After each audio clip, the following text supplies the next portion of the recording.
All right, this is the last episode of our second season of Get to the Joke. I hope you've had a good time so far. I'm not saying I saved the best for last, but this is one of the best interviews I've ever had.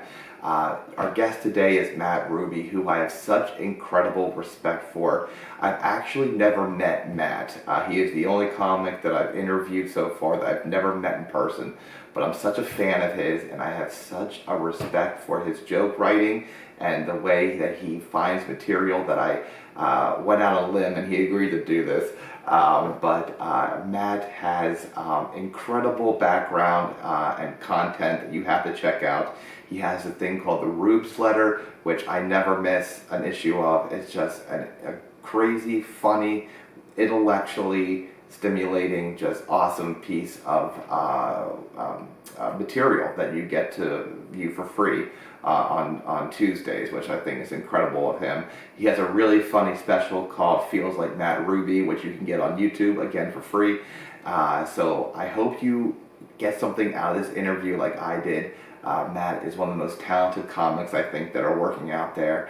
So less of me, let's get to Matt, and now let's get to the joke.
Yeah, I'm a straight white man.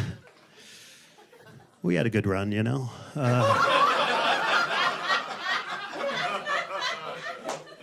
The weird thing now about being a straight white man is that I am not allowed to be proud. No one wants to hear a straight white man express pride. It's always like, please don't.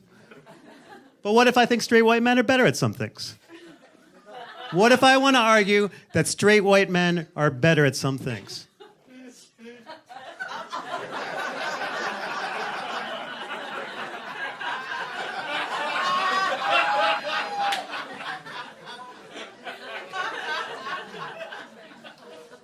Can you feel that tension? Can you feel it? It's amazing. I think straight white men are better at some things. For example, mass shootings.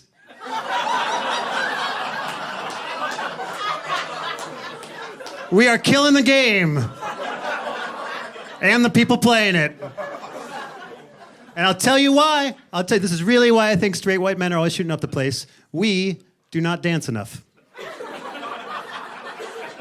Think about it. Gay men dance all the time.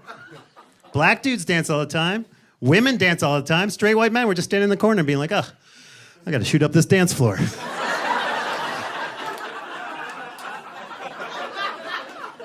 got all this privilege, I'm still the saddest person in the room. What was the point of the patriarchy if I'm just bummed out every time Rihanna comes on? I would like to umbrella Ella Ella, that seems fun. When is it my turn? I'm just saying, next time you see a sad, lonely white dude, teach him how to Dougie. You could save a life. Hey. Hello? Hey. Hey, how are you? Good, how are you?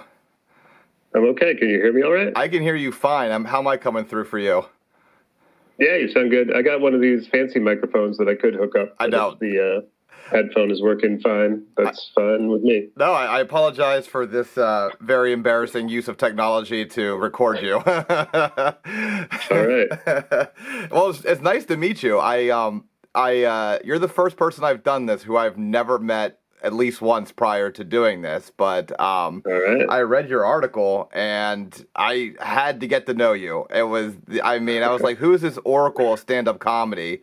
And I was, dude, I'm so embarrassed to say this, but I like thought about reaching out to you for like 24 hours, thinking about like, do I reach out to him? What if he says no? Like, I was like, dude, it was. Why not? Why wouldn't I?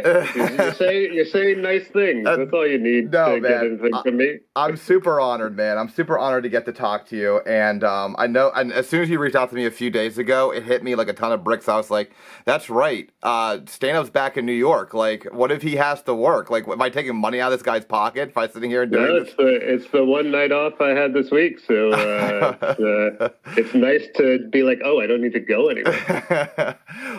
I want to first of all talk about. I always think like, yeah, you gotta be born funny, but you're not born as a stand-up comic. I feel that being a stand-up comic is rooted somewhere else, and I kind of want to get to know kind of your early life, and I you know, what you talk about with your parents, you know, your father was born in Israel, comes to this country, he's like super right wing, he's a prosecutor. Your mom is completely on the opposite side as far as like an artist, hippie, grew up in the summer of love kind of thing, you know, did some kind of dream workshop. Can you just give me kind of like the dynamic of growing up in a household, like how the relationship with your parents are? Like, I could, in my mind, it's going one of two ways. Either they're like, it's just pure love the entire time, opposites attract, or it's like it's tense. I don't know. I can't believe there'd be a middle ground with those kind of ideologies. Yeah, I don't think it was tense. Well, I think the first thing you got to start with is just when you grow up, it's just normal because you don't know what the rest of the world's like. So yeah. It didn't feel weird to me until I was like an adult and looking back at it and seeing how the rest of the world operates. That I'm like, oh, that was kind of unusual.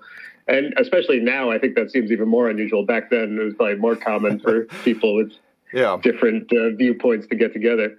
But yeah,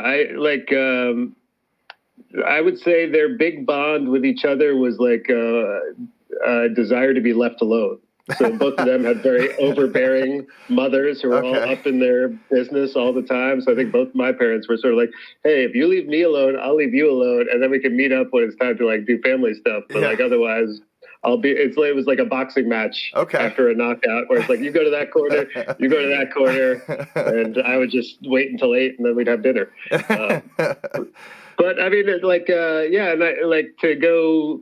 I don't know if this is specifically what you asked, but like, I do think it's interesting where people are like, oh, you're naturally funny or not. Like, I don't think I was like naturally funny. I don't think I like the class clown and all that stuff. But I think I was always like naturally truthful. Like, just like I would say stuff maybe you're not supposed to say or whatever. Like, I felt I would just want to communicate, or if I said bullshit, I would want to call it out. And so I think that's sort of why I gravitated towards stand-up comedy. It was like kind of like, oh, these funny people seem to be getting away with telling the truth. Maybe I need to figure out how to be funny. And so I think that was probably, you know, what eventually drew me there. But as a kid, I don't think I was mostly like shy and introverted. Like, I guess maybe I also wanted attention. So that's probably something that goes into being a performer of like, you know, if you need people to pay attention to you and be like, yeah, good job, right on. Yeah. Like, that probably comes from somewhere. Well, let me ask you this. I mean, I know you said that both your parents were supportive of you doing comedy, but like when you were a kid, were they supportive of you kind of like expressing yourself? I'm assuming maybe your mom was probably more than your dad, but like, did you grow up like in a household of like no rules or whatever, or like, hey, you know, kind of fine, or was it like, hey, it's important that you do well in school and get a good job? Like, what was the kind of like the mantra of the Ruby household? I would say the overwhelming sentiment was no one really cared that much. As long as you like weren't getting arrested or whatever, there wasn't a lot of rules and curfews. It was more like I would say a laissez-faire parenting style of like. Also, I was a pretty well-behaved kid. Maybe if I was really screwing up, you know, someone would have intervened more aggressively. But I was, I think it was just sort of like, do what you want. You know, it's also a different era. Like, I'm older. It's like I would just like go out into the woods for like 6 hours and come back and no one knew where I was, or I would just like come home at 3 and there was no one home until 7, and that was just like a normal day, and I would just, you know, like kind of figure out my own stuff and, you know, be in my own head. And like I think in that era there was a little more normalized, whereas now everything's like super scheduled. So but like I think it was like a good upbringing. I think it was just sort of more my parents were like not whatever helicopter parents are. They were more like submarine parents. You know, they were like, we're here under the surface. If you need us, we'll poke our head up, but otherwise you'll be fine. Well, so I mean, obviously your stand-up is in a level that I can't, in a stratosphere that I can't possibly see from where I'm at, and you're an excellent writer. You were a musician. Your mother was an artist. Was there some kind of like emphasis on the arts growing up? It's weird that how of these kind of three things, maybe besides painting, you knock it out of the ballpark with all these other kind of different arts forms. So was there an aggressiveness towards arts growing up, or was it more like you just kind of found it and they kind of encouraged it?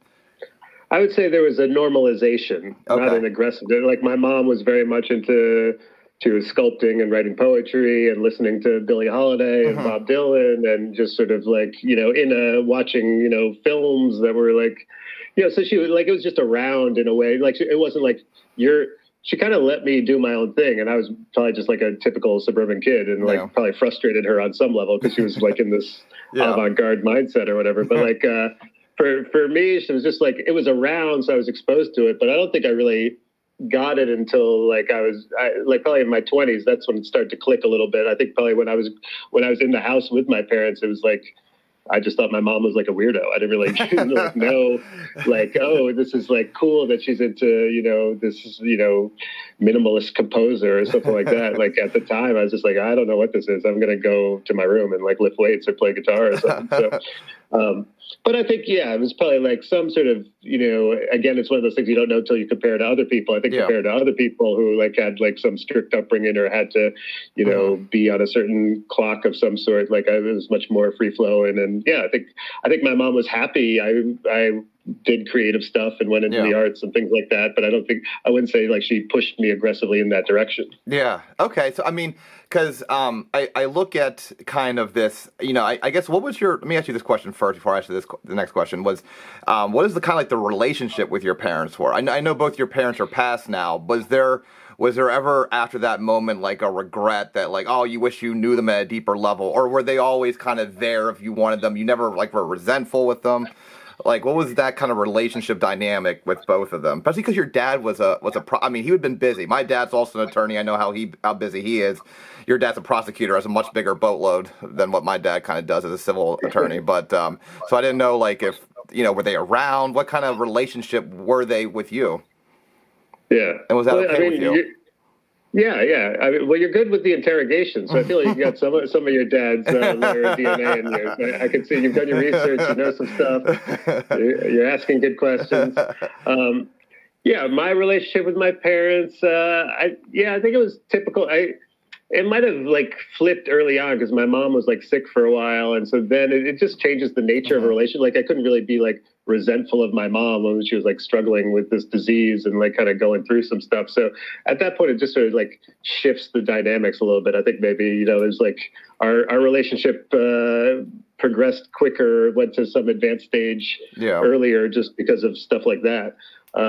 But yeah, I mean, I always felt very lucky to have my parents, and I was grateful to them and thankful, and like kind of like what I was talking about before, that sort of laissez-faire, like sort of upbringing I really appreciate. Like they were kind of like, they had faith in me and they trusted in me, and like, if I needed them for some reason, they would be there, but there wasn't like this omnipresent sort of, you got to do this, you got to do that, and like, we're watching you and you're going to get in trouble. It wasn't that kind of dynamic. It was much more like kind of like, I was just like a little grown up, and they treated me that way, and I think awesome. Like in response, I was like, okay, I guess I'm like kind of like a little grown up.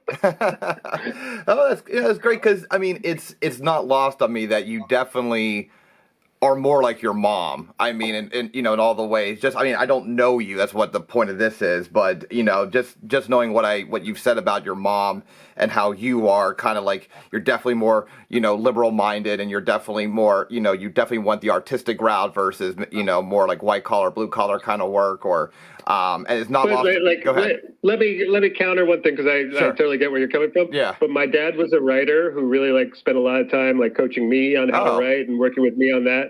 And then also, I feel like stand-up comedians and lawyers have a lot in common. I think they're like, I think we're getting up there and giving closing arguments. It's just, we need our conviction is a punchline. Yeah. So, but I think there's like teachers, lawyers, and comedians, I think, are all swimming in like a similar stream sometimes, just maybe with different goals at the end of it. But I think there's some of that in there. But yeah, I think probably in the attitude and mindset, I'm a little bit more like my mom, but I think a little bit in like the nuts and bolts and like, and also like lawyers, especially prosecutors, they got like this really fierce like bullshit detector all the time, and so my dad was just like kind of like always on that wavelength in a way that's like, it's problematic probably in like social like angles and being a human being, but as far as being a comedian, it's a pretty helpful like kind of trait to be around. So I think there's a mixed bag there. I've never heard anyone compare the lawyers and comics in the same pool. So that's interesting. I'll have to tell my dad that. But I mean, I guess where was this? I guess my question was, it seems like you identify with your mom more. It seems like just kind of the stuff that you go, your day-to-day life, you meditate and all. I mean, maybe your dad meditated and stuff. I don't know, but but it seems like this kind of way of living, is it close to your mom? Is it close to the way she lived her life? Well, I would say she was definitely a seeker, and I think like I have like an affiliation or an affinity. I don't know what the right word is for it, but like there was definitely like this idea of like always be like trying to learn and grow and mind expanding and being open to other cultures and art and things like that. And so I think I definitely I think I strive for that. I think on a DNA standpoint, I might be more like my dad on some level. So but it's like a wrestling match on both of them. So but like I definitely have like the rational, logical, like sort of judgmental, analytical mindset about things. And then I'm also like, I think I try to have like a healthy combination of like also like be willing to try new shit and be a freak and go out and do things that other people wouldn't do and live your life. And like kind of like the ideal is like to, combine all those things together if you can. Yeah. And kind of going with that then is like with kind of, so you would say like it's weird. I'm trying to think about that because that's incredible. It's kind of like your bedrock is kind of your father's mentality, but then your mother's kind of like glosses over, like gives it like a cushion, like it's all this truth, like to find the truth and the logic and to kind of like right the wrongs of society. It's kind of like that, and then like you have like almost like your mom's like it's like a gel that goes around that core to soften it a little bit. Well, sometimes I almost feel like he was like trivia and she was like wisdom. Like, he could answer every single question on Jeopardy, but like if you really needed to know what was going on with life, you would ask her. And so like somewhere in between the two is like the knowledge that you want to have. That's a really, I feel like it's a really healthy like way of parenting. I don't know. I feel like it's kind of like there's like the good opposites, like without the bad stuff. You know what I mean? I do recoil a little bit about like the online dating style of like you're supposed to meet someone who agrees with you on everything. I always feel like, that sounds like not like an ideal fit for like. Maybe you should have someone who's going to be like, I disagree with you and here's why. And like that can be a healthy amount of friction in a household as opposed to people who are like, yeah, you're totally right because you agree with what I say. Yeah. Well, I know you're Jewish, and I know that you said like through stand-up comedy you've kind of like gotten back to some of those roots or whatever. But I mean, have you kind of gone out and like ventured with other religions at all? I mean, I feel like you have like a lot of like Buddhist kind of like there's some kind of subtext of Buddhist. I mean, is that like, I don't know, it's with me it's like Buddhism, like I know a little bit about it's like is it more like a philosophy or religion? I don't know. I kind of get blurred lines on that. I'm not that intelligent with that kind of stuff, but like, what do you identify strictly as Jewish, or do you kind of like adapt things from different religions that suit you the best?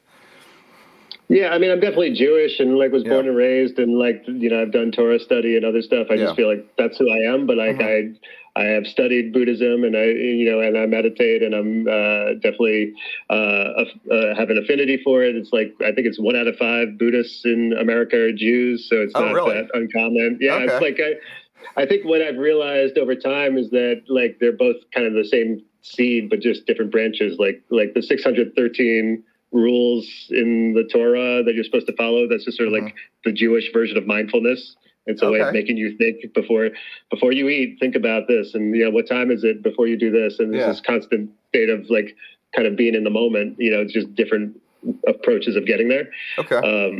But yeah, I think.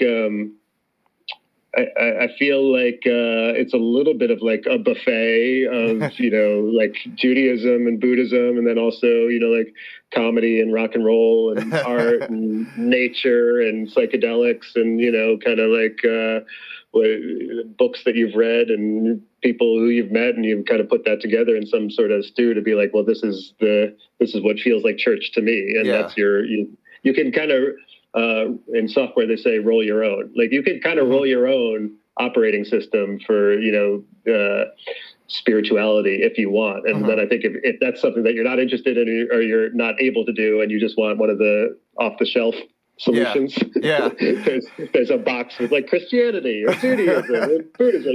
You can grab that off the shelf and just like run that if you want. But if you are willing to kind of do some research and take the time and care about it, you can assemble your own. Now, is Judaism to you more like kind of like the spirituality of it, or do you still like have the Sabbath and you attend synagogue and you said Shiva, said Shiva. Like do you is it are all those things of all kind of like the traditions? I don't know what you kind of call those in Judaism, but like, do you still do those, or is it more of the spiritual side of Judaism that you more observe? Yeah, I mean, it's evolved over time. I used to kind of be disconnected from it completely. And then I think, being in New York, I was around more Jews and, the past few years I have been going to high holiday services and Sabbath dinners occasionally.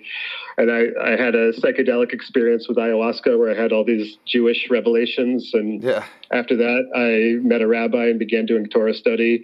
But I've always felt like a little bit on the outside of it, because I think really to practice it, you need to be observant, and you need to observe the Sabbath, and you need to go to, synagogue all the time and stuff like that in a way that like is not, it just feels foreign to me. So like I like for people who are like deeply observant and doing sort of the work of being Jewish, I feel like that's on a different level than I am, where I'm like, I'm very interested in it. I observe like the big days, and I'm like, I know it's part of me and it's where I come from, but I'm not like in the trenches doing the hand-to-hand combat of it every day. And I think that's sort of it's like anything in life. Like I think the people who are doing it every day are in it in a different way than the people who are doing it once in a while. Yeah, I mean, I don't even think that's even just Judaism. I think I saw something recently where it's like for the first time, over half of Americans don't belong to like some kind of organized religion. I mean, nothing with spirituality, but just like an organized religion. So yeah, I think that it covers lots of bases. But do you have like do you study any kind of philosophy? Because it seems like, do you dabble in Stoic philosophy at all? Do you like this kind of like I've keep death in the forefront of the? Because I can appreciate that. I mean, I'm a little bit turned off by how all these tech bros have like gotten into it, and like anything that Silicon Valley and endorses wholeheartedly, I'm immediately like a little bit suspicious of.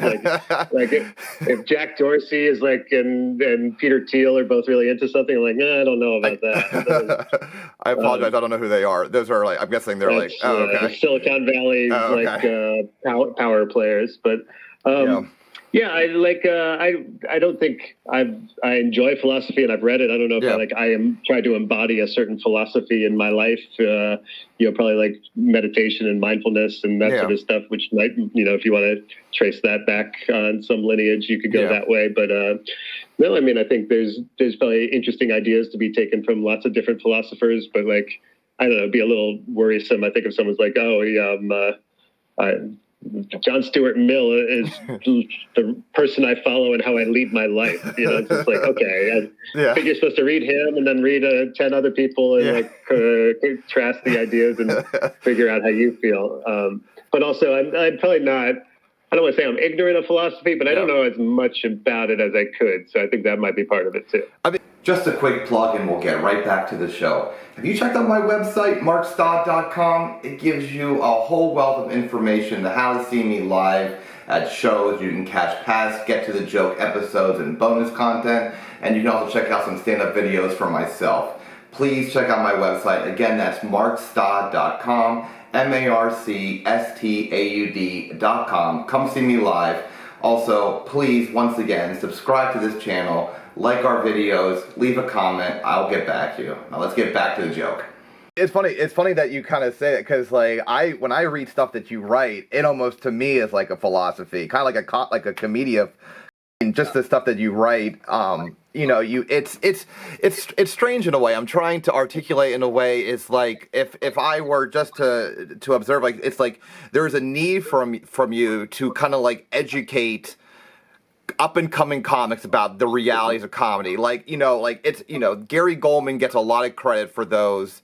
The stuff you put on Twitter, the advice for Twitter. But what I would almost say, the tips.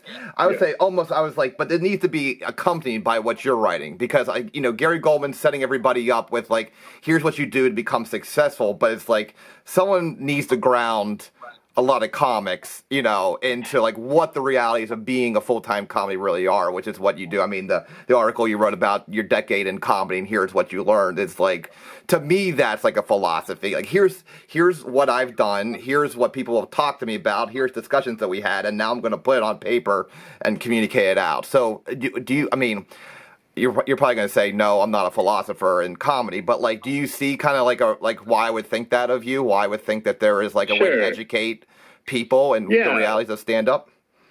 No, I totally get it. Just based on like stuff I've written, I think like a philosophy of truth. If you want to go somewhere in that direction, but like especially within comedy, I feel like comedians were the truth tellers or whatever supposedly. But then there's all this kind of bullshit going on around what being a comedian is like, and sort of like. I hate when there's like a group of people like who know and who talk about something in one way when they're together in a room, but then online there's a completely different conversation going on. And like that to me, I just don't have the energy for bullshit. Yeah. And so if I smell it, I want to puncture it, and like I just want to like explain the real deal of shit and like kind of and it's like shit's complicated and it's nuanced. It's probably not going to make anyone happy. It's probably like, if you've got an agenda, it's not going to fit it. If you've got a narrative, it won't like slot in there neatly. It's just going to be a little sloppy and messy and raw, but like, that's like what the truth is. And then I feel like, there's something valuable about presenting that to the world, because then like I think it allows other people to do whatever their version of that is, which might be disagreeing with my version, which is fine. Yeah. But especially I'm kind of allergic to the communication that goes on social media these days, where it just feels like this entire I think of Holden Caulfield talking about phonies and just sort of like we all think the other people are the phonies, but no one's looking at themselves. Yeah. No one calls themselves a phony. And I think about that all the time of like how we label other people and assign stuff to them, but there's no one who self-identifies. No one's like, I'm a phony. Yeah. No, no one's like, I'm one of the posers. I'm one of the fake people. Like everyone thinks they're one of the good ones. Yeah. And like there's, I think, just the more we have some transparency around that and talk about it, the better. Yeah, no, I mean, I like it. I'm so glad you put that out there. I'm almost upset that it's taken me, 7 years to find it. But kind of just digressing a little bit back to kind of like, so, you grew up and it feels like there was always like comedy within your orbit. Your dad liked Stephen Wright, you watched Bill Cosby, and, you had all these kind of different, like it was around you. It wasn't like you were like, that's what I want to be, because obviously you went the musician route first. But you went to a really good school. You went to Northwestern. Like, that's a really good school. And especially with someone who, it seems like, had artistic dreams. Was there like what was the relationship with Northwestern and kind of seeking out going into art, which doesn't really Northwestern's expensive school. Obviously, people are going to expect you to be doing great things having come out of a school like that. What was kind of like the mindset around people when you left Northwestern and went right into doing music? Was it like super proud of you, or is it kind of like, man, he went to like a top school and now he's touring with a band? Like, what was like your parents and friends and all that kind of stuff attitude towards that? All right, I feel like it's a few different questions. So I know. I'm very wordy, and I apologize about that. No, it's okay. It's good. I don't want to forget where we started. So I think for the art question, I think when I was growing up until probably like I was 20 years old, I thought being an artist meant you were good at drawing. Okay. Like that's that's what I had in my head is like, oh, in fourth grade, that guy who could draw really well, like he was an artist. And if you weren't able to do that, you were not an artist. Okay. And so it wasn't until like, my 20s or maybe even my 30s that I started to think about art in a different way. Yeah. So it wasn't even really a consideration to me to like, oh, I should go to art school. Like, and I'm probably glad I didn't, because I kind of think it's a little bit of a waste. Yeah. But I'm trying to remember. Okay, so that was the first part. Where did we end up? I guess the attitude of people when you go to a school like Northwestern. No one cared about what I did afterwards, as long as I was, not arrested and could pay off my student loans and stuff. And the other side of it was I had a straight job too. I had a job. I was working as like, in tech stuff and design stuff, and like I was in a band also, but it wasn't like. Which is something I kind of wouldn't encourage people in general to do. This whole like quit your day job and just devote yourself to your art is like, okay, if you're good, maybe, but like there's also something to be said for like keep your day job, get good at your art, and then when the success is so overwhelming you can't sustain both of them, then maybe you can transition. But yeah, I think I was into music. I was a guy who liked music. I didn't think of myself as an artist. And so, and that's why I learned how to play guitar, and I was in a band, and like, it wasn't, I didn't, and even to this day, I don't use the word artist a lot. Like I tell jokes, or I write essays, or I, I just say what I did, as opposed to like, I always felt like, there's certain words that like someone else can use to describe you, but it's not really for you to use to describe yourself. Interesting. Okay. Yeah, I mean, I guess I see what like this goes back to your don't put labels on things, because that's what I'm trying to do here, and I'm trying to stop myself from doing it. Because like what I consider someone like yourself and someone like Reverend Bob Levy, like, okay, you're both comedians, but you're two different. Like what you do, I would say, is more art, and he's more something else, but I guess like, because like in the world of stand-up comedy, there's a whole bunch of things that can define it. I mean, you can even bubble it out further and say like, just being funny, whether it's like, like a Dave Barry or Gary Larson. But like, if you keep narrowing it down, there's this, I appreciate comics who, like yourself, have things that, when they say something, I think even you said this, you walk away a few days later and you like think about it again, like, oh my gosh, that what he said is absolutely makes sense. It's not like it's funny that evening and then you don't think about it. That's the ideal. It's hard to do, but like I think if you can nail that, that's the ideal. Yeah. So I know it's funny in the moment. Yeah. And then it kind of comes back on you a few days later. You know what I was thinking about? Remember when that guy said that thing? Like, that's kind of true. Like that. That to me is like the ideal of like, there's got waves to it. Yeah, because what you're doing is you're actually making people think differently, or not think differently, but you're making people think about something that they haven't thought about before. I mean, Chris Rock is a great example of that too. Yeah. Or you're identifying something that they already thought, but they hadn't heard expressed before. I think that's it a lot of times. Like, you're not changing how someone thinks. You're giving someone the release of like, I'm glad someone else felt that way. I've been feeling that way, but I hadn't heard anyone else. I thought I was crazy. And you're like, no, you're not crazy. We're all crazy. No, that's a much better wording of it. Yes, because it has to be relatable. So I definitely like that. So I don't want to repeat the story, but you moved to New York City with still with the thought process of going into music, solo music, but you start hanging out with comedy. You start hanging out at comedy clubs, and now that's something that you get into, which I appreciate that you changed it to doing what you do, so we can get this material that you put out. I guess let me ask you this question: if I could snap my fingers and say, would you rather go on a stadium band, rock band tour, or a stadium comedy tour? With all the perks and privileges and women and money and anything you could think of, and the travel, like which one would you go for if you all could pick one? I mean, it's tricky. Like for stadium stuff, I kind of think comedy isn't great in stadiums, so I guess I'd go for rock and roll in that arena. But like, I think if you're talking about like success, which one would you? Well, I think you can be older as a comedian and you become more relevant. Is it like I think rock and roll is more like 18 to 34 the Axl Rose kind problem. of thing, ideally. And then like comedy, I think is probably like 40 to 55 can be when people are in their prime, sort of thing. So I think there's something for like where you are in your life, which is for me probably more aligned with comedy right now. But I mean, if I was wildly successful in either, I suppose that sounds pretty fun. Okay. I was interested to know if you would have chosen. So I want to talk about your career a little bit, and kind of like to use your words, like, because I look at you. And yes, there is, I don't know if it's mostly appreciation and like, how can I be like Matt? And then, there's a thin layer of jealousy in there because you're working the Comedy Cellar, which is, one of is the best club, I think, that exists in comedy. Your special is amazing. The material you come up with is another level. So I want to use your words. Would I want to trade lives with Matt Ruby? And so can I get kind of because I know now you're a full-time comic. So let me ask, my first question is, when did you know it was right? Kind of you mentioned this before with having the full-time job, and when you're successful one way, then you can switch to the other. But when did you know it was right to stop the 9-to-5 paycheck living and go full-time into comedy? When did you make that decision?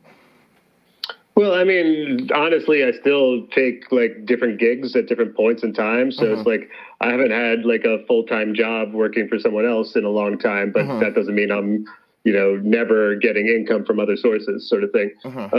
I think it's like when I started getting, a certain point where like the income was more than just like, oh, here's this money for this gig, but also making money off like airplay on Sirius, doing TV stuff, which pays better, and corporate gigs that come in, so sort of like, if you just being in the clubs every night is not a way to make a living as a comedian, but if you can like spike that with some of those other things, and then if you get like writing gigs or other things, then that's, just sort of like, became a way I could piece together a career.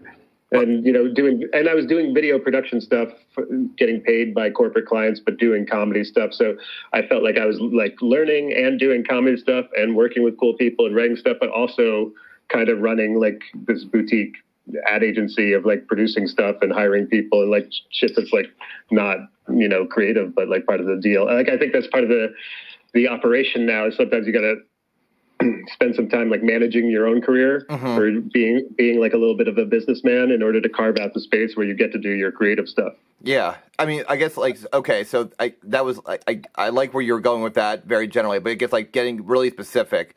What was it? Did you get a writing gig? Was it like to the fact that you got like a TV gig, or what was it that made you go, I know you said it's been a while, but kind of like where you were now putting most of your eggs in the stand-up basket. When do you know specifically when that was the right call for you to do?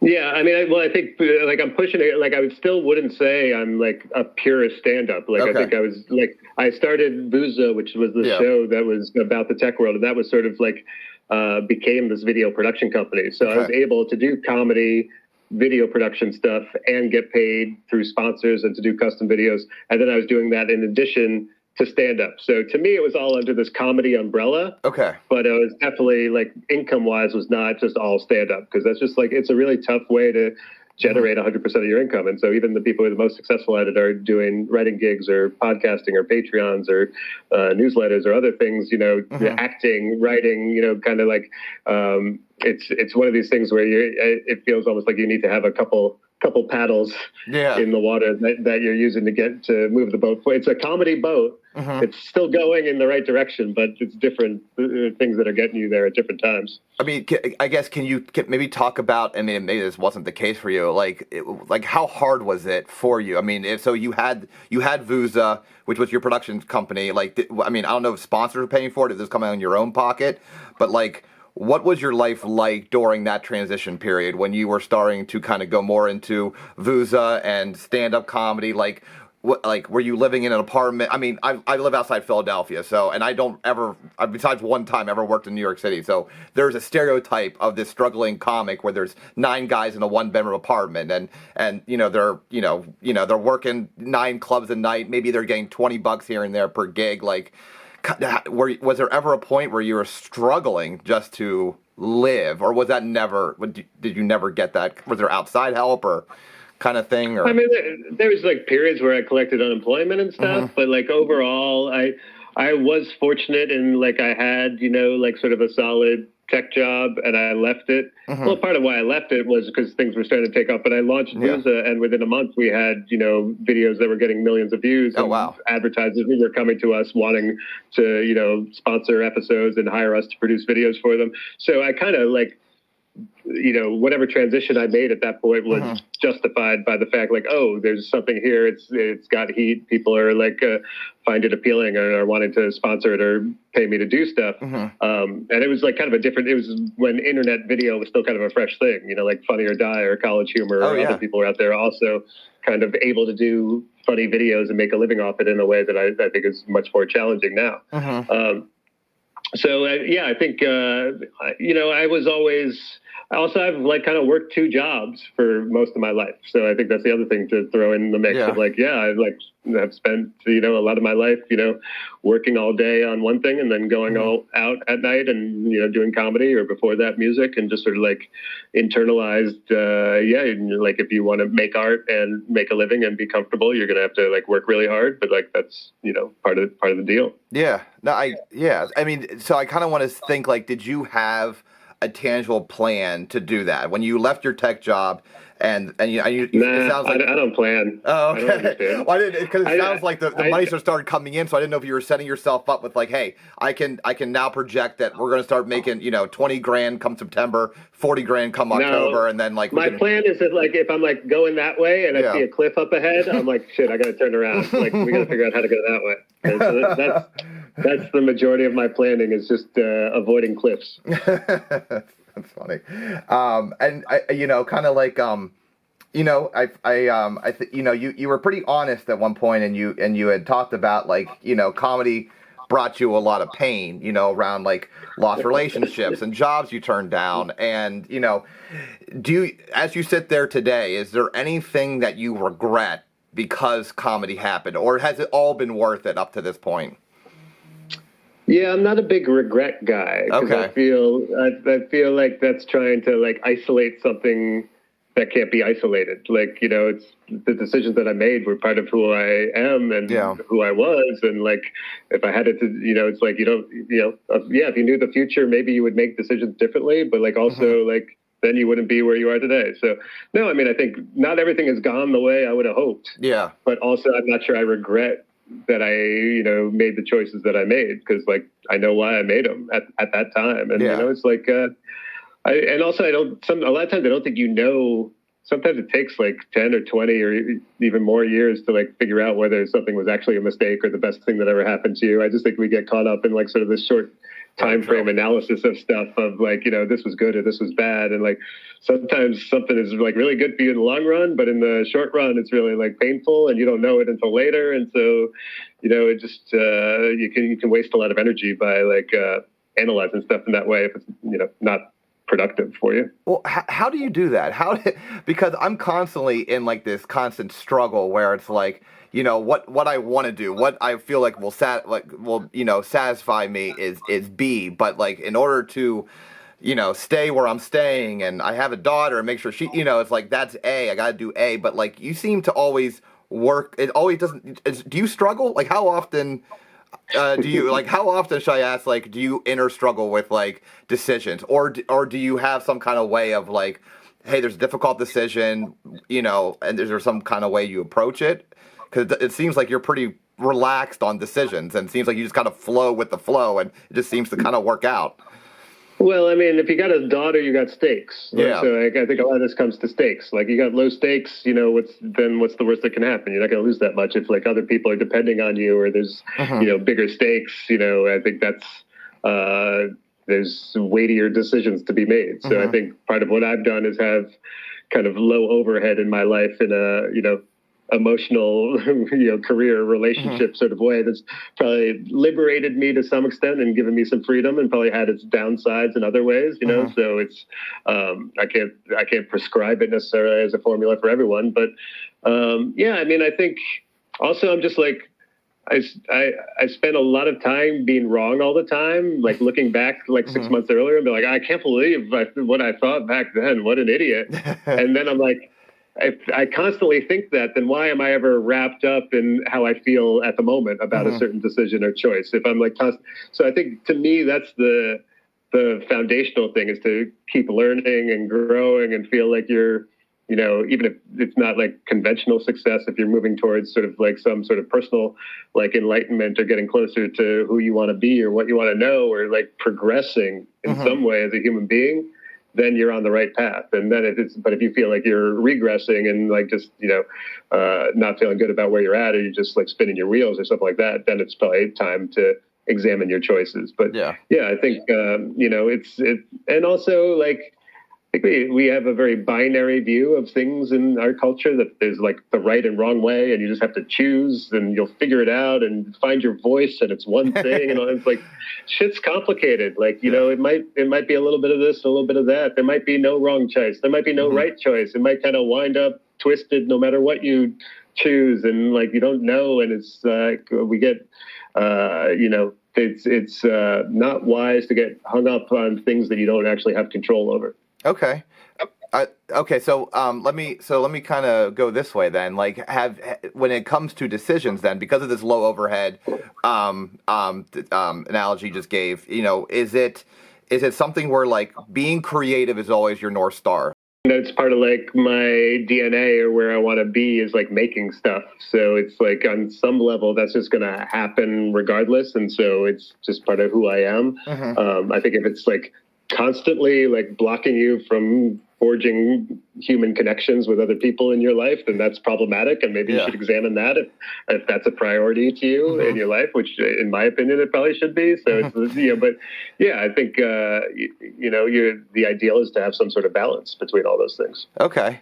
So where do you find your balance then? Because obviously it was probably, I mean, I guess before I ask that question, going back to that decision that you decided to leave your tech job, was there a lot of anxiety around that decision? I know you said like things were coming in, things were very hopeful for Vooza, but like, was there anxiety around leaving your tech job and leaving the stability of the tech job? So how did you kind of come to that decision? Because you're talking Matt Ruby now, but we're talking about Matt Ruby 15 years ago now. So how did you kind of make peace at that decision to jump ship? Well, it wasn't completely my decision, so that helped. Who else's decision was it? My employers. So that helped. That could provide good motivation. When you're not wanted somewhere, you can be like, all right, maybe I don't want to be here. And I think it was probably for the best for all people involved. But so I think that kind of, and on some level, like it was coming from a place of like feeling like a little bit stuck or wanting something new, or like.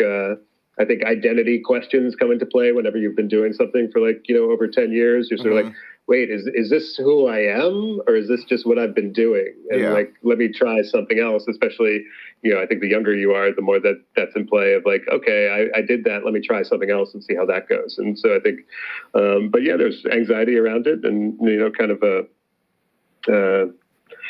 let's see what happens next sort of thing. But I feel that way a little bit all the time. I mean, obviously it speaks to your taking risks, which have worked out. I feel like, at least from my viewpoint, it's worked out for you. It's led me to find out who you were, which is great. That's all I ever wanted. I made it, Mom. I did it.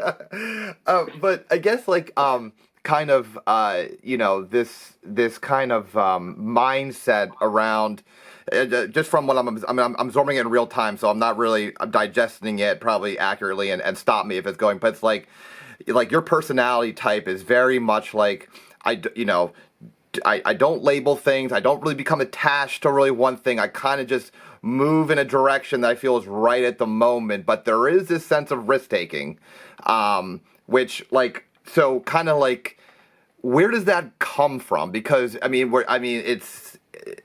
was that your parents? Like, where does this kind of the way that you live now, where it's like, I'm comfortable, I'm going to do what makes me happy, and I don't want people to kind of box me in a certain way. I want to do it my way, but where's that? But I'm going to take risk, and I'm going to do comedy, which is a very judgmental profession. So where does that all come from for you? Well, it becomes less risky when you don't make it like a big, hairy, life-altering decision. If it's just like, do I want to go to this do I want to take this comedy class? Do I want to go to this open mic? Do I want to do that show?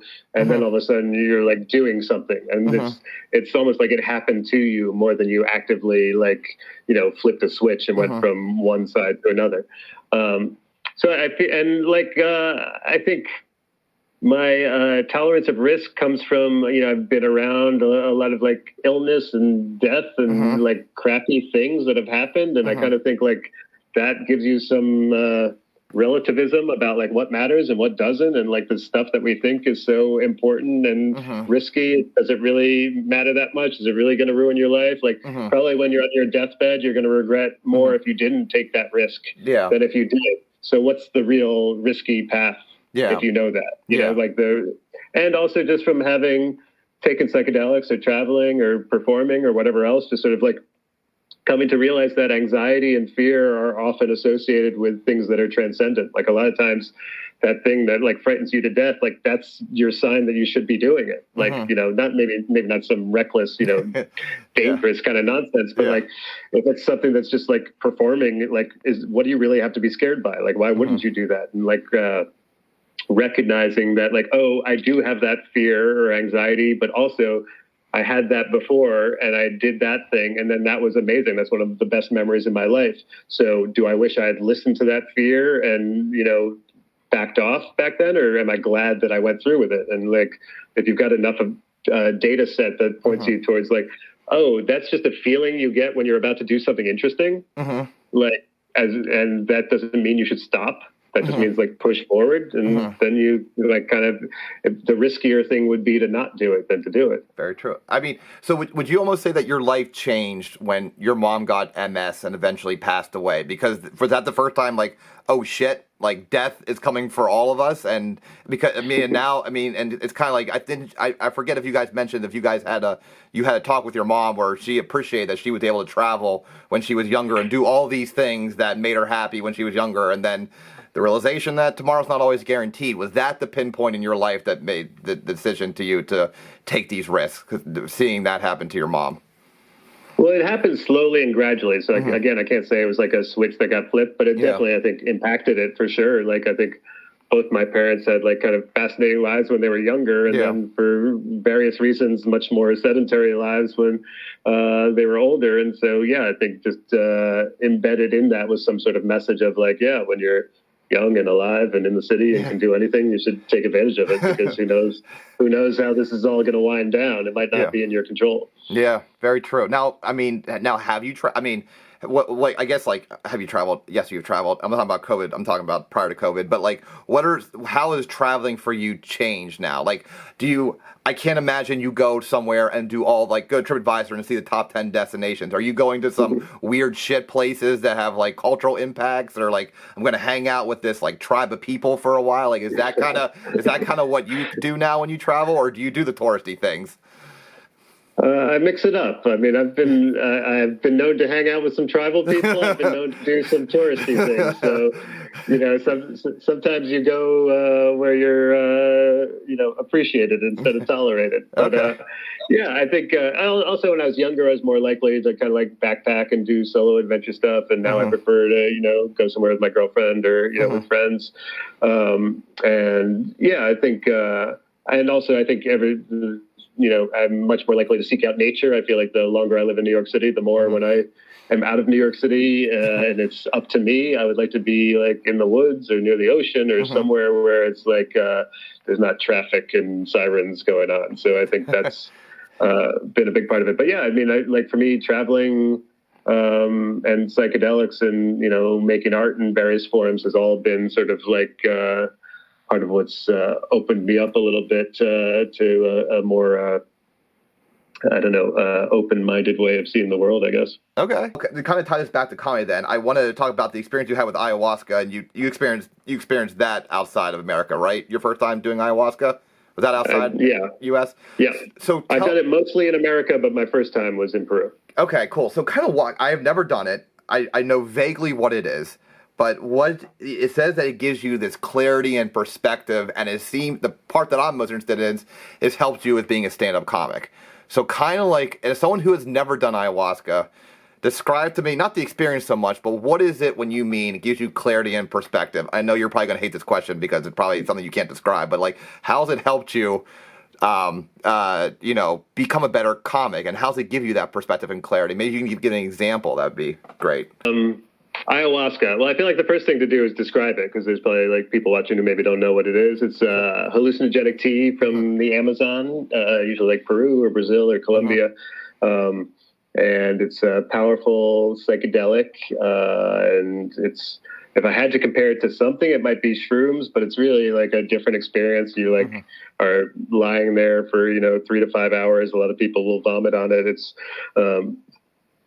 probably like the most spiritual experience I've had in my life. And really like sort of overwhelming connection to plant intelligence and the earth in a way that I hadn't experienced previously. And then, like kind of a reflection of your own state of mind and where you're at, and, past memories and trauma and, hopes and wishes and intentions and, sort of where you're at in the universe, and sort of like feelings of empathy and connectivity come through it. And I think it's like the antithesis of ego and bullshit. So it's going to like come in and like, if you've got like something that you're repressing, that you're just like taking the trash and you're putting it in your closet, and, thinking that you've moved past it, like the ayahuasca will just grab it and pull it and like put it in front of your face and be like, "Oh wow, who are you hiding this from?"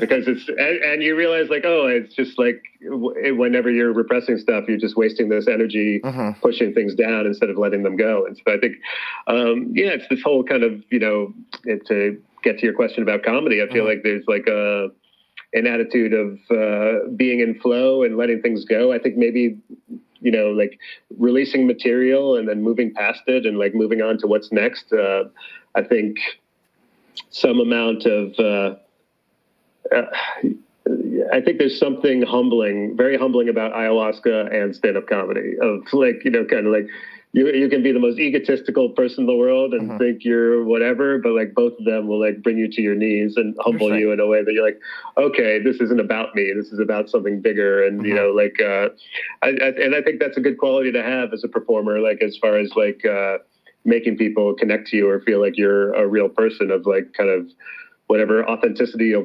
vulnerability or like kind of realness you can bring to stuff, where you're not just sort of doing misdirections that aren't like, reflective of your actual personality. I think that's going to be a helpful thing. And you asked if there was this is a joke I'm working on. Yeah. It's weird because it's like, it's almost like I'll just do it. Yeah. That I was talking to my therapist, and she asked me, if my mom was funny, if that's why I do stand-up comedy. And I was like, I don't think so. My mom wasn't really funny at all. In fact, I don't even remember seeing her smile. So I don't think that's why I do stand-up comedy. In fact, you're pretty bad at your job, because my mom was actually super depressed. So that's definitely not why I do. Oh, I see. All right. I'll be back next week. You're good. You're good. So like, something like that, which isn't necessarily like a set up punchline sort of thing. It's a little bit more of like, sometimes I like jokes where the audience members decide on their own where the punchline is. As Steve Martin talked about this. It's a different sort of connection that like people have with a joke, where it's like, it's up to you when you realize this is funny. Yeah. Or where you, like, I'm not going to like just slap you in the face with a punchline right now. But you kind of decide for yourself where this is amusing. And I think that's, I don't want to give credit to ayahuasca, but I think that's it makes having that kind of joke in the mix, more appealing, because it feels like a little bit like sometimes that's how shit happens when you're, on ayahuasca. You'll just have these ideas. It's not like a slap in the face. It's just like sort of something comes over. You're like, oh yeah, I was right there the whole time. How did I not see it? But yes, all right, now I know. Yeah, I mean, but kind of going back to just the joke you just did. I think you described one time where you were trying to write a joke or tell a joke where it involved, the passing of one of your parents, or I forget exactly. I'm blanking on the situation, but the audience didn't like it, and you're kind of like, well, I guess that's not going to work. That's not going to fit in. Am I hitting near the target on this one?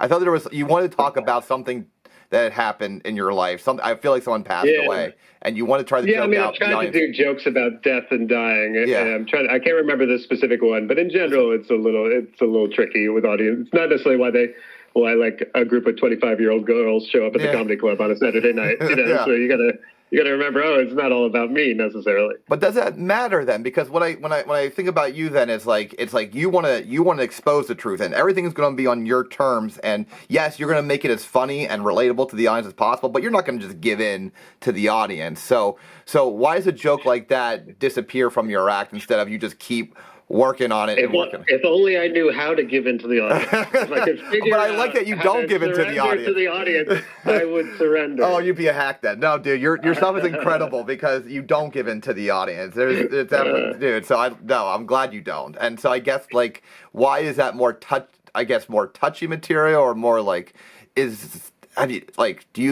I've watched your special and I've watched a few clips, but you don't really address your parents dying or some of these struggles. You mostly expose kind of the sins of society, or and we'll go into the kind of devil's advocate stuff that you do, but it's talking about things that have happened to you and the suffering that's happened in your life. Haven't seen it yet on tape. That's not saying that you haven't done it, but what I've seen, I have. Is there a reason that you haven't matured yet to get to that point, or what is it really to something that you want to talk about that kind of suffering? Well, to me, a lot of times and maybe this isn't always for the best, but it starts from what's interesting or surprising or funny about this thing, as opposed to is this really important to me? Because sometimes there are things that are important to me, but I don't know if I really have some fresh take. I don't know if I have some surprising angle. And I always feel it's good as a comedian to remember that, your job is to be funny. I also think your job is to be surprising. And if you just sort of and especially if you're going into dark waters or sort of potentially depressing subject matter, it's okay, why are you going here? What's your purpose in it? And being mindful about ideally it's funny. If it's not hilarious, then how do you make it as tight as possible? What's your purpose in doing it? Because I think you can get into a little bit of you're just doing it for yourself, but there's not.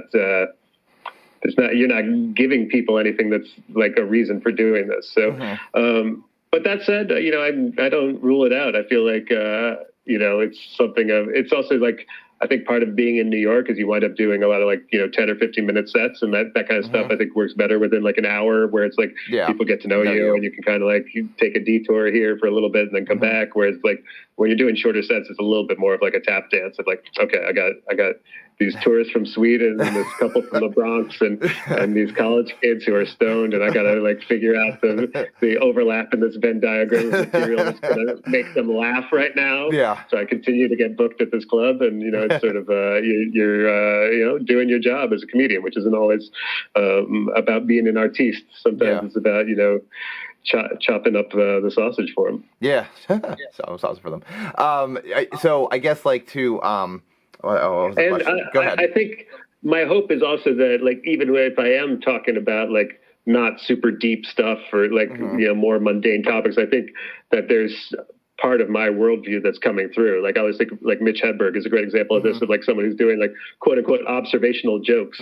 You'd be oh, this is silly. He's talking about tennis balls and Pringle cans being alike, and you're what's the point? Yeah. And the point is how he sees the world. I think there's something very deep about Mitch Hedberg, even if he's talking about tennis balls and Pringles. It's this way of seeing the world and how he's communicating about it. And I think there's ways to kind of be a depthful comedian and performer without necessarily always making it super serious, heavy subject matter that you're dealing with. Yeah, and I like that, the how you see the world kind of thing, because when I look at your stuff, I feel there is a need for you to let people, it's almost like you're kind of documenting your life. Your special is a work of art. I have never seen a special like that before, and I love the format you did, the Feels Like Matt Ruby special. Thanks. No, I like that it's little bit documentary. You're really, but there's not the documentary. You're not being funny in it. It's hey, you're just This is, I mean, and you're not being funny, but you're also not being like super serious. But you're like kind of like tidbits and stuff about that you feel are important. Here's some books I like. Here's a plant that it's like these kind of things that you definitely want. It's worth eating into your hour of comedy to address these things. There's a levity to it, but there's also, I can see that you put a purpose into putting that out there. Like you want, long after you're gone from this earth, that will live on forever, and these are things that you want people to know about. That's why you write articles like this. That's why you have the Rubesletter. So like when you have things like that are darker material and it's these suffering points and that kind of stuff, like that hasn't, at least from my vantage point, seeped into your act yet. Will we see a darker hour come out in the next, whatever, 5 to 10 years where you are taking on these challenges? You talk about growing as a comic. Obviously, you're killing it with the stuff you're putting out right now. And it's like, are you going to grow and like hit this shit? Well, is darker growth? I think is like an interesting question, which I'm not sure of the answer. I think that's also the nice thing about video. It's like, I think you can go into like sort of darker territories or sort of like, on stage is its own special sort of, especially in comedy clubs, is its own special sort of dynamic of like what your sort of like contract with the audience is. But yeah, I mean, I think to me, it's like, it's just got to be funny. So it's like, I'm definitely working on a chunk of new stuff now that's pretty dark and but I don't know if it's like super personal dark, but it's like, it's, but I also think it's like, to me, I like balancing that, sort of like dark stuff and human stuff with like silly stuff and, sort of like, more punchier, like, conventional stuff and like kind of mixing it all together.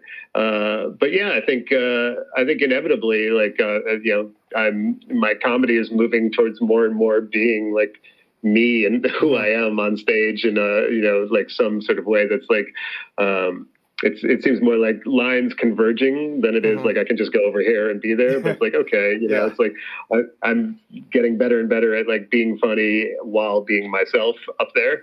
But I think and maybe there's some level of like self-examination that I need to get to in ways of like what am I willing to share and what do I think people want to know, and I think it's like this ongoing sort of balancing act that you have with comedy. You just said, what am I willing to share? Are there things that are off the table that you will not share on stage? Let's say you come up with the perfect punchline to something. Are there items where you come up with the perfect punchline to that are still off the table and you will not share on? No, because my guiding light is it funny? Yeah. So like if something's super funny, like I don't even care what else it is. So it's like I think a lot of times it's started. It's if you're starting from the place of like this is really personally revealing, and the world needs to know this about me, and now I need to figure out a way to make it funny. That can be like a challenging thing for me.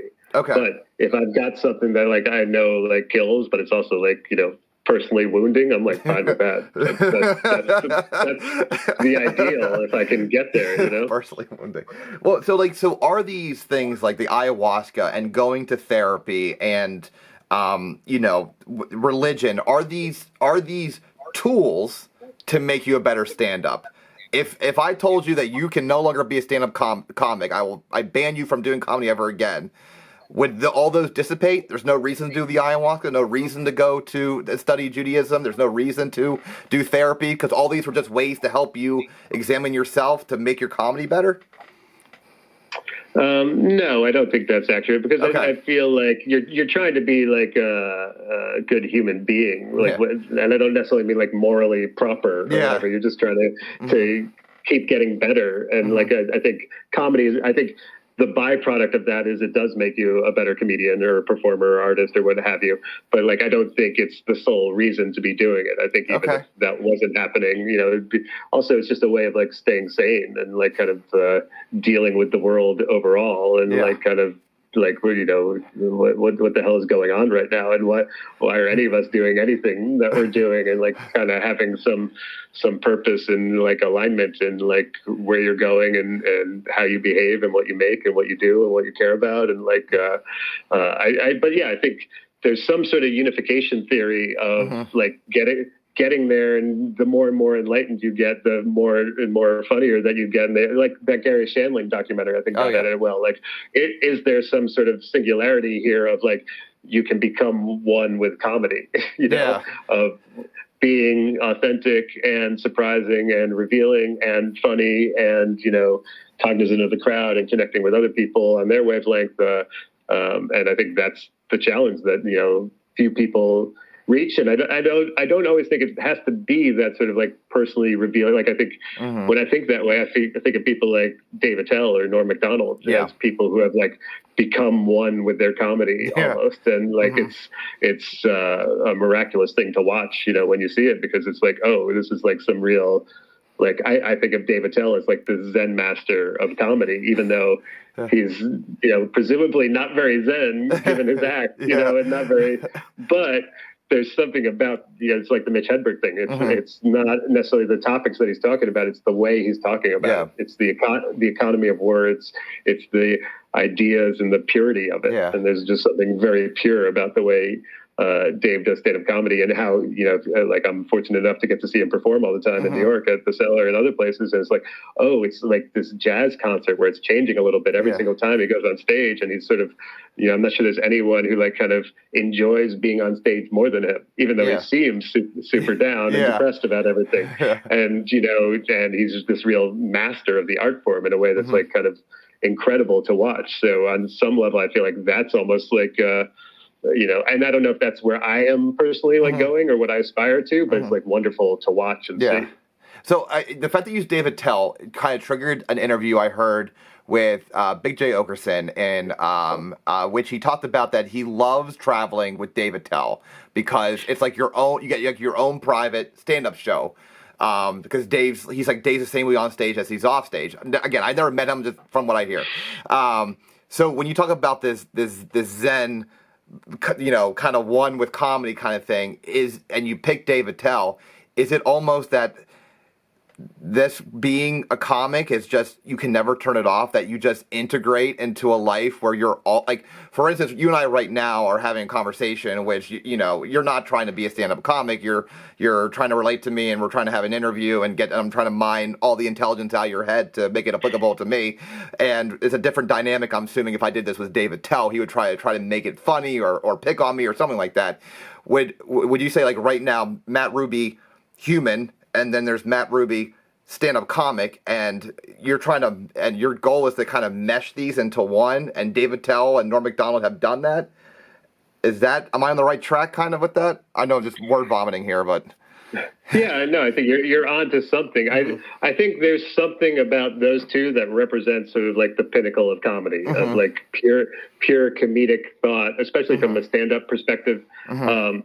But I don't think it's the only way to do comedy, and I don't know if it's necessarily like the best way to do comedy. I also love other comedians who I think mixed, you know, some humanity and some pathos and some like emotional vulnerability in with like great jokes and like you know, interesting views on culture and things like that, and like bring that together. And that might be, you know, sort of you know, on some level, like the best thing you can do within the profession. So I think there's different ways to measure success. It depends what your goals are too. It's like, are you trying to be in the room in the moment every night? Are you trying to put out albums that or specials that do great? And like, those can lead in two different directions. Are you trying to like talk to the crowd, or are you trying to do scripted material? Like, what is your own personal sort of ideal version of stand-up? And then also, what are you best at? Like, sometimes you just you go where you're like, oh, everyone tells me I'm amazing when I do this, so I should do more of this. Well, what are you trying to do? What's your ideal version of a comic? What are you, of all those examples you just gave, what are you trying to do? You know, probably like sort of what I was talking about in the middle. Like, I don't know, I think I have, like, I want to be funny. I know that's the job of the comedian. And so, like, I want to say the stuff that only I can say that people aren't going to hear anywhere else. I also, like, have some intense views about society and, like, how, like, ways that I think we're misguided or, like, not seeing the total picture or not being logical. And I would like to present that to people so they can consider that when they're making decisions in their lives about what matters and what doesn't, and who to listen to and who not to. And, like, yeah, I think, like we said before, like, to me, there's sort of this ideal, like, people laugh in the room at the moment, and then, like, a few days or a week later, they're just driving along with the person they were at the show with. Like, remember when that comedian was like that? To me, is some sort of like making people laugh in the room, in the moment. Like, that's like the essential.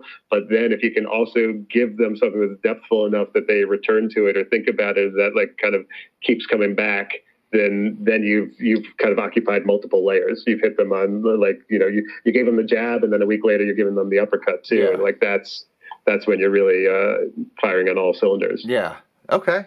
And I think like what something that you said, you kind of give like the formula to your joke writing is, you play devil's advocate, you talk about what people aren't talking about, you look for a consensus, search for holes, you try to be truthful and surprising, which you mentioned during this.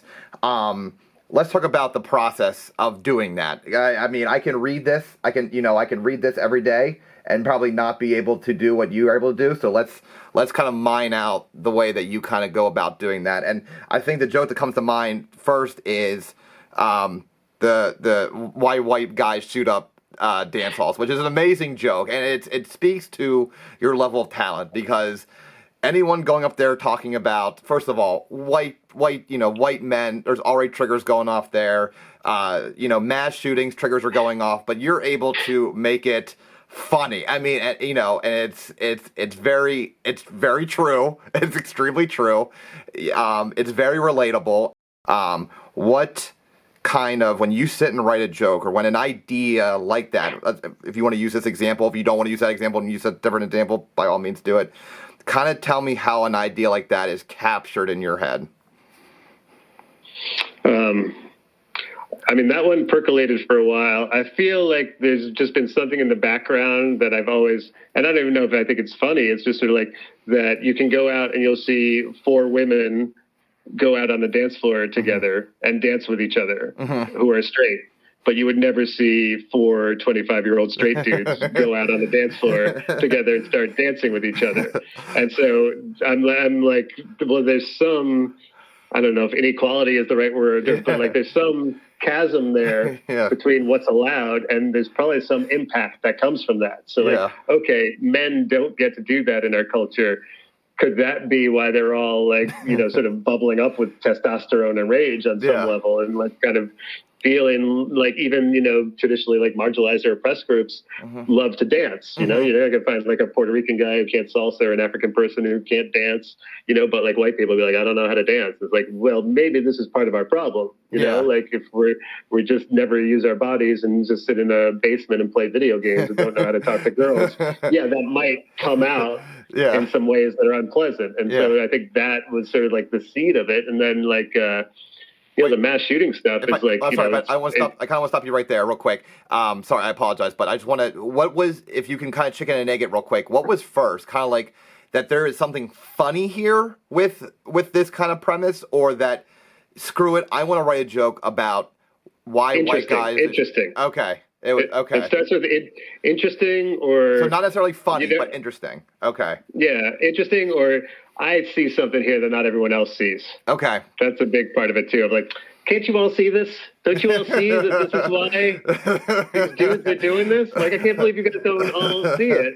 Yeah. And if that's the, and so it comes from that. Like, if it's coming in a way that feels like I'm powerfully aligned with this belief, and either no one else knows about it or no one else agrees with me. That's the funny part. That contrast is where it's like, oh, well, there's probably, it's like mining a little bit. You don't always get it. You start chipping away, and sometimes you find it, sometimes you don't. But like, that's like the metal detector going off of like, okay, there's something here. Why don't you try digging around that and seeing if you find gold? So tell me about that digging. How do you dig around something like that? Yeah, I mean, it's an older joke, so I'm trying to remember, like, again, you can use a whole other example if you want to. That was just one that stuck out to me as far as, like, topical, heavy subject matter, but cleverly written. All right, so I'm doing one now that's about suicide. Okay. Again, not a great topic for comedy, but, like, and so basically it starts with the idea that women are 3 times more likely to attempt suicide, but men are 4 times more likely to actually kill themselves. And Now, how does that stand up in the light of feminism? Like if I'm a feminist and I think women can do anything that men can do, don't women need to like improve their suicide game? Like they keep attempting, but we're converting, and I feel like that's bad for equality. So oh my God, that's good. But how did you marry that together? Because so I'm assuming you saw a fact. How the fuck did you get from that fact to feminism? Because my head wouldn't. I would say, holy shit, that's a weird stat. All right, what's next on that article? But your head goes to feminism. So how'd you even get there? Well, this ties in, I guess, with the mass shooting joke. Also, is that like. I totally understand feminism and the patriarchy sucks, but also I think there are some ways that it's nice to be a woman. Yeah. Like men are always shooting other people or themselves consistently in a way that women are not. Yeah. So clearly there's some bad things about being a member of the patriarchy for some people, and so I feel like that's not something we're supposed to articulate in our society right now. And so, but that means that there is comedy fertile ground there. If there's something that's true and a lot of people kind of know it, but no one's allowed to talk about it, then you're like, oh, well, this is like kind of fertile territory to explore, because this is also I'm not surprising people when I tell them that men are better at committing suicide than women. It's just putting it in the framework of like, how does this apply to feminism? But that's the funny part, and even that is borderline still with some crowds. So like, I'm not sure it's that funny, dude. So, but like that there's something about what is some truth that's not explored, and especially if it's not explored because it might make people uncomfortable or might not align with some pre-existing narrative that we really want to, put forward in society.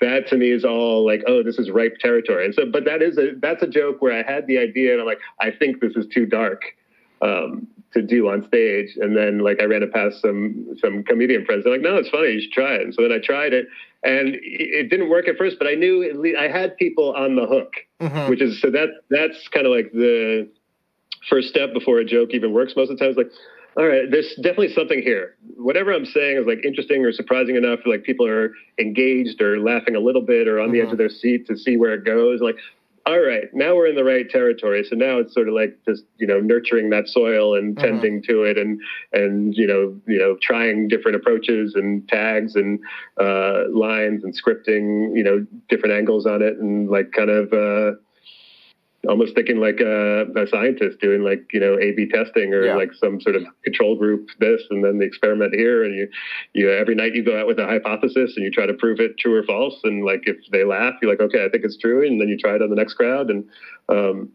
it kind of unfolds over time. So it's a whole process. Yeah. So, I mean, so you talked about initially that on the hook. I got them on the hook. I guess when you're working a joke out like that, like this, and you're talking about suicide, and you make the leap to feminism, do you try to keep them on the hook by saying something shocking? Because I would say like, okay, he just said suicide, and now he's going to try to compare it to feminism. When you say on the hook, is that you said something shocking and now they're on the hook, or they're starting to laugh and that's on the hook? Which is what angle am I going with? Yeah, I mean the idea is they're like. Maybe like sort of repulsed and sort of attracted at the same time. Okay. It's like, he didn't say that, but also that's true though, he's right. But like, no, I mean, the more pleasant way to put it would be an overlap of like something that's surprising and yet truthful. And that's like kind of like, it's pretty easy to come up with one of those two things, but to come up with something that's both of them is like, I think, again, one of those goals that you have in comedy or should have is like, what are you going to say that's like, people are like, oh, I can't believe that. But also, totally.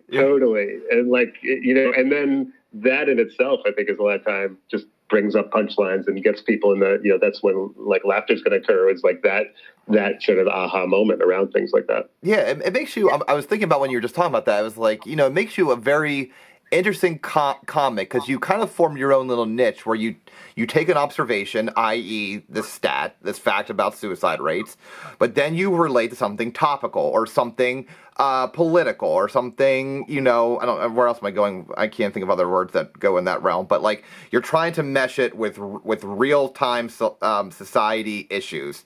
Is that fair? because you do it with the Cancun joke too, which is also a brilliant joke. Hey, we're talking about illegal immigration, but the observation is we're sending a bunch of dickheads to Mexico at the same time. Like you're kind of like on this different.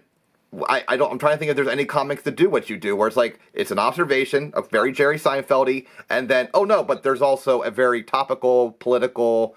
There's a word escaping me, like that's also that you marry together. You're smushing them together like fat kids and cake. So like so it's like is that a conscious effort when you write jokes? It's like I saw this really interesting thing, observation, and then all right, how can I put the Matt Ruby ingredients on it, which is make this relevant to what's happening in the mindset of today? Is that fair? Yeah, I think it usually starts with kind of the bigger idea, and then I might like latch on with something like in the news, or this just happened recently, or something that makes it feel more immediate or relevant. But like chances are I might have done that joke anyway, but it's just sort of like a good hook to like kind of, it's sort of, why are you talking about this? Oh, I just read the story the other day, and that's why I'm, or you know, that press conference where that guy said this thing. It's sort of like it also makes stuff more relatable. Of like, oh, well, we're all thought about that thing, that story that we saw, as opposed to like just me being off in some island somewhere coming up with all my fantastical theories about suicide and mass shootings and other stuff. No, but it's great because it tells you what your level of brilliance is. Because if you were to give me, hey, here's the premises that I'm working on, here's where I'm going to attach them to, I would bomb on all of them. But you're able to make them like, so that's why it fits towards you. I guess like before you got the feminism with that suicide joke, did you try other angles first? No. How then?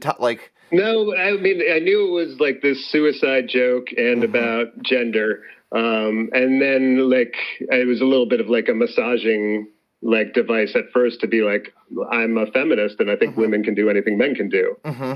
So can you guys help me with this? Because I just read this thing. So it's sort of like I'm the good guy in this joke. Yeah. Like I'm trying to help feminism. Yeah. like Sheryl Sandberg is trying to help ladies become evil CEOs of technology companies that are destroying democracy. I'm, like that's feminism too, right? Yeah. Like I think there's sometimes the way we talk about these things is like there's just like something humorous around the entire subject and how we approach it. So I think that's just, was more of a framing device than anything. So I'm trying to think from a different angle, and you're telling this joke about, you're relating to feminism. I find that hilarious, but are you worried that like, not worried because you probably don't care, but it's like, are you worried about how the joke, to make it more relatable, is like, people maybe, are they going to be confused? Maybe it's like, is he trying to dispel feminism as bullshit? Because if feminists are about equal rights, everything, then they should be equally killing themselves like men. Do you think like the audience angle might spin that in their mind, kind of, where it's like, they might. Are you trying to destroy feminism, kind of thing? I don't know. Yeah, but like I'm not. Yeah, I know you're not. But I'm like, So it's like if someone wants to think that about that joke, I mean, I guess they could go there. But like, if they are able to align those stars in some way, like hats off to them, because it wasn't my intention. It's not how I feel. Really, if anything, I think it's pointing to both the jokes that we mentioned are pointing to the pain that men feel in our society. It's about. In no way am I tearing down feminism. I think I'm more pointing out the suffering that goes along with masculinity and how it's defined in our culture, and that there's problems aligned with that. And if I was really trying to unearth some like deep-rooted point to it, but I wasn't, it's just sort of like, I just think it's kind of funny. I just think there's just something off about how we talk about that stuff. And so then I'm like, okay, let me explore this. And is this why maybe you don't do storytelling, and you don't, and that the jokes about these kind of sufferings in your life haven't worked out to this point because they don't hit this formula? The formula being observations. You talk about playing devil's advocate. How can you play devil's advocate with your parent's death, or how can you poke holes in a consensus around relationships that these are just things that you've gone through? Is that maybe why you haven't hit talking about yourself? I mean, you're putting your view. I'm not saying you're not talking about yourself, because you're definitely putting your viewpoint on. I get it. Yeah. I mean, I think it's probably, if anything, more of a, how do I make that stuff relatable might be the biggest challenge.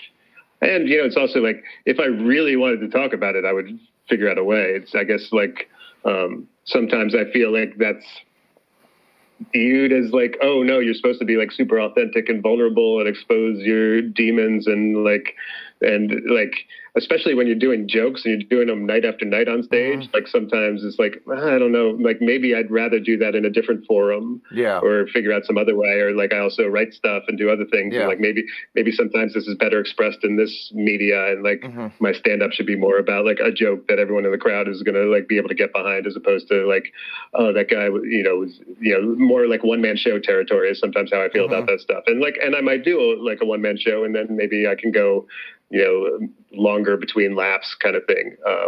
And yeah, I think it is something that I'm intrigued by, this idea of like, how can you be not a slave to punchlines all the time and be a little more human on stage, or darker or sadder or different things, but also funny.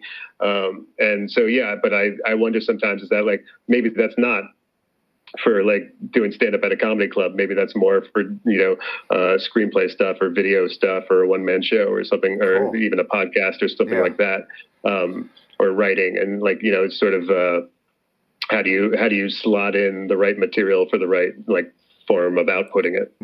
Okay, that's cool, man. I would love to see the one-man play, dude, for real. That'd be awesome, dude.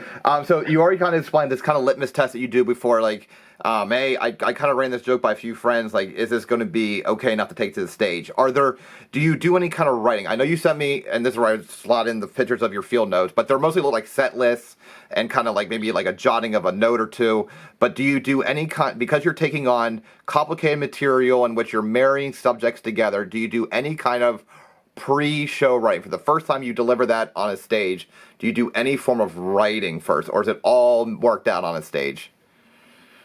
I do write a little bit, but I try not to get too far ahead of myself with like scripting stuff out, because I like, once you take it to the stage, it's like, so the audience, the thing you thought was funny isn't funny at all. The thing you thought was a throwaway line is like gets the biggest laugh.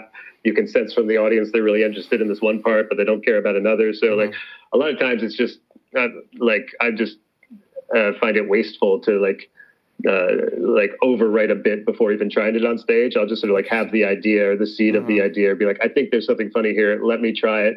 And then I record every set. And if something hits, I'll go back and listen to it and I'll write that down. And so like everything that I say for the first time that gets a laugh, I'll write down. And so I have that to kind of build off of. And then I'll like sit down and be like, okay, is there more to this? Is there tags I can add? Is there other things, a different approach to it? And then I'll go out and try it again, and kind of like try to build it up over time, sort of thing.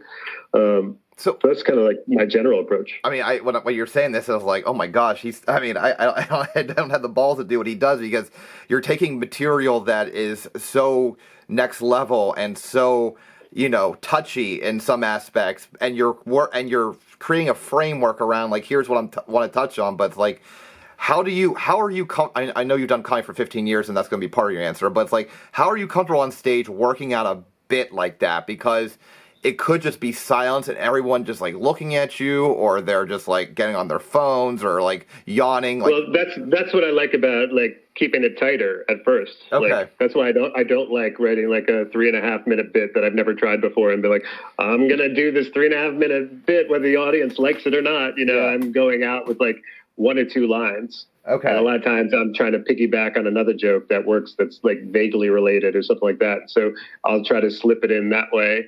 And that way, if it bombs, it's like I didn't expend too much energy or waste too much of the audience's time on it, and I'll go back to something that works.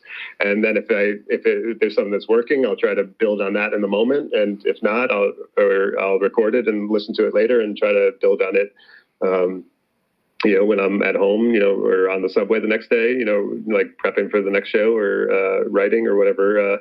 Whenever I'm sort of like in that mode of okay, how can I? It's sort of like building blocks. I have one line that works. Okay, what's another line I can add to it? What's another line? And then I'm like, well, I have also got this bit that's kind of related. What if I sandwich them together? And now it's a chunk, and now it's this whole thing. And then I'm like, are there other ways to bring these two things together? Or what if I reversed it? Or what's the act out? Or kind of just different. And a lot of times that will happen over time. It's it's challenging to just sit down in front of a computer screen and be like, got it Yeah. perfectly solved, but like sometimes I'll just be like saying it in the shower, or like, walking through a park and, working on my act for the night, and some line will just come and I'll be like, take out my voice recorder and, kind of make a note of it. And yeah, just trying to like capture that stuff when it comes. Yeah. Because it doesn't come all the time. That's not the truth. Now, like, now when your bit starts to grow and starts to get some legs underneath it, do you have other approaches to attacking that joke? As far as like, maybe I'll spin it from a different angle, or maybe I'll make it like this joke is being said from somebody, somebody else's point of view. Is there any other different habits or things that you do? Like, all right, your joke's now a good 2 minutes. Like, what else can I spin from? Like a different POV, maybe. Do you do anything like consciously formulaic to the budding and the grooming of a joke?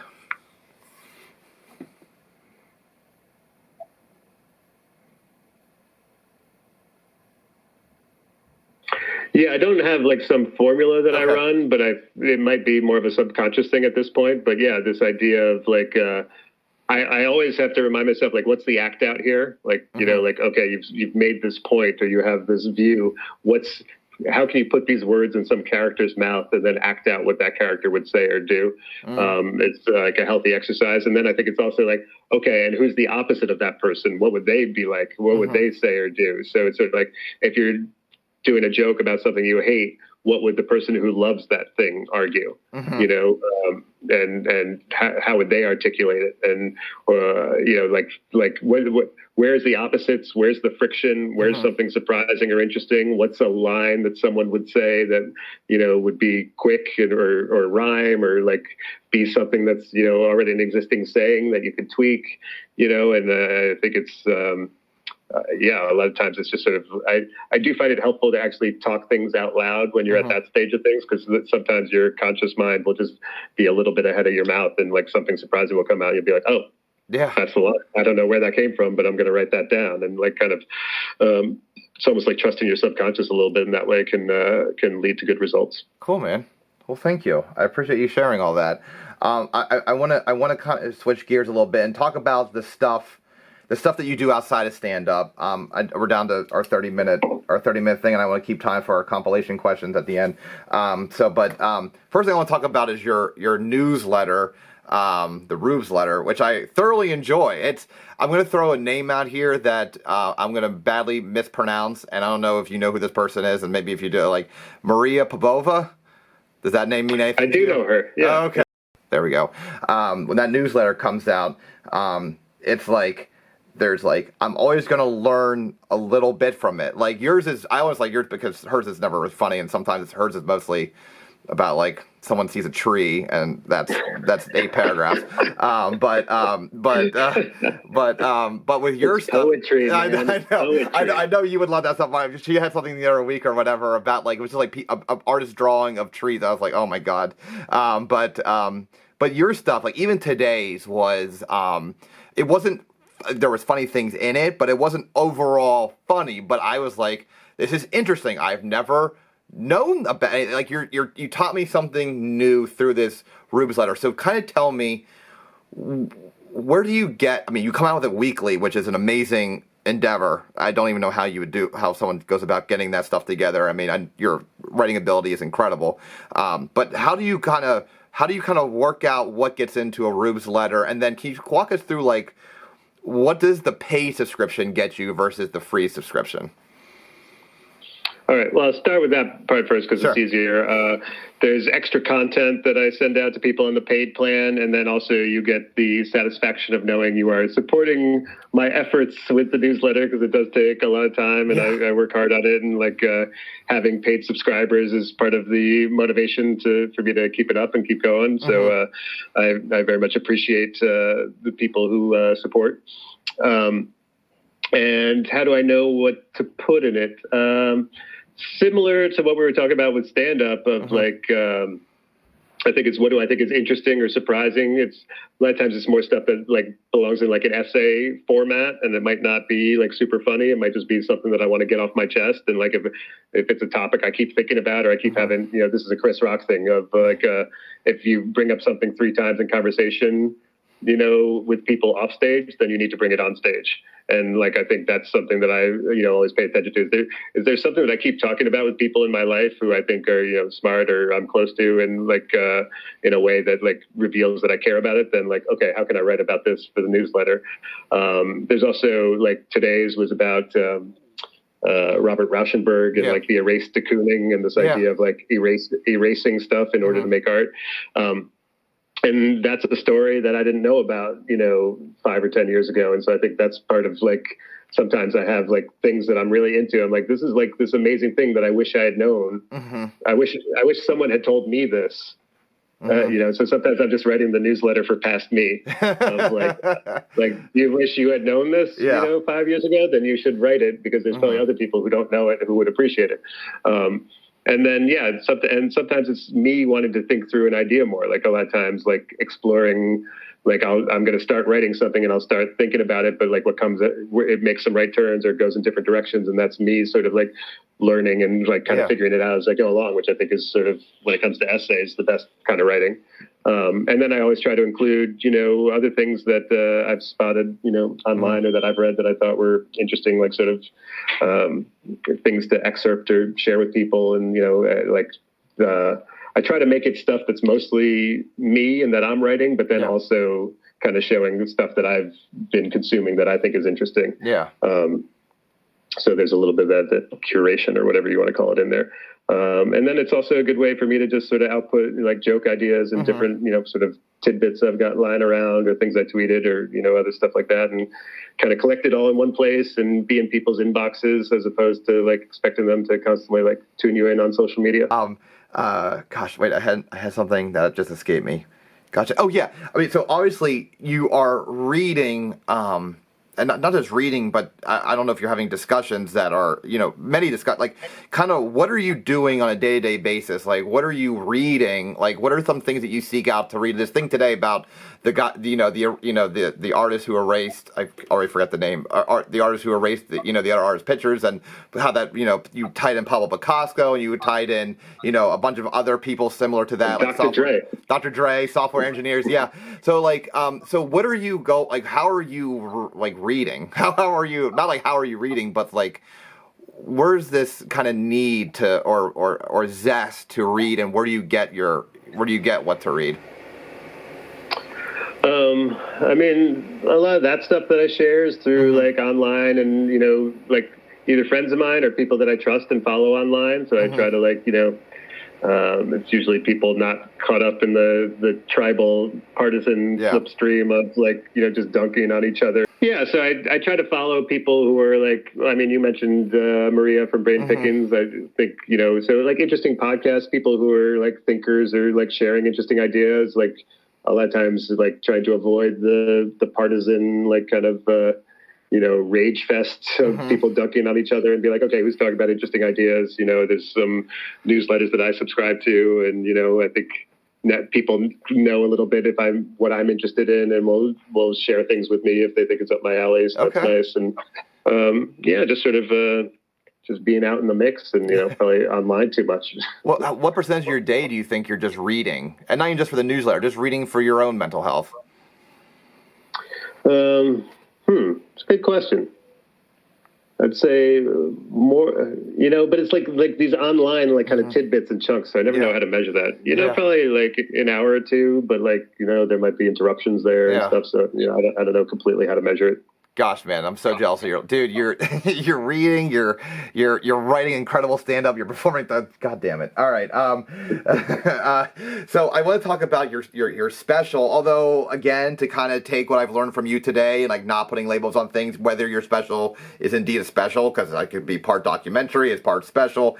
You know, it's a special. It's a special. But it kind of I've never said anything like that before. So what gave you the idea to insert chunks of like almost like fun facts about Matt Ruby, but from a very artistic perspective and approach into that? Where did that come from? I did not see your first hour hot flashes, so I don't know if that was the similar case of that. But where did kind of that idea come from to do something like this? Very unique perspective.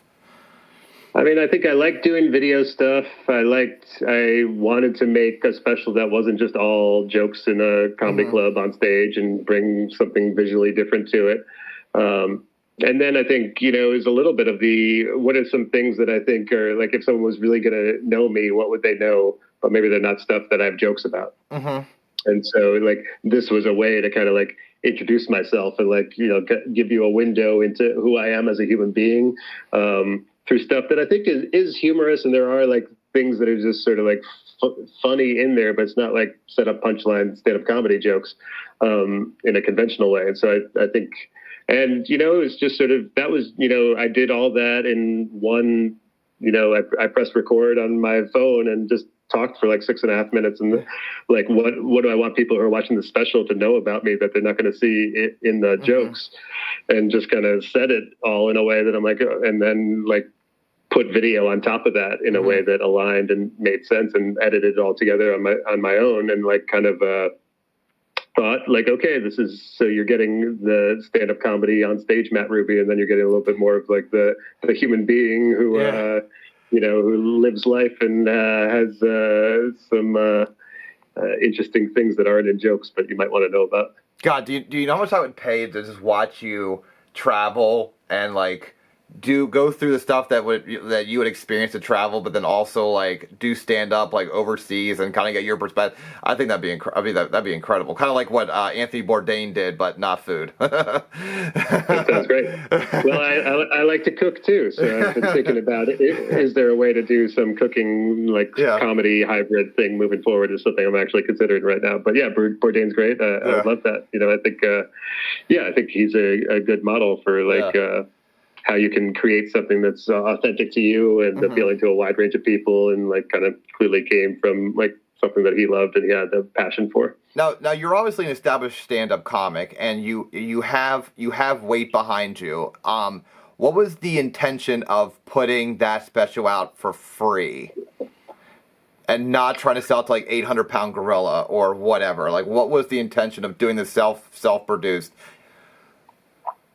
I mean, I'm not always great at a lot of the business stuff, and so I didn't really like shop it around aggressively. I think in the past year or so, like a lot of comedians who I know and respect have put out online specials, and I think what I wanted more than anything else was for people to see it. I think I'm at the stage in my career where it's like I want as many people as possible to see the special versus like, how much money can I make off this in the near term sort of thing. So I think, putting it up on YouTube was to me the easiest way to get eyes on it.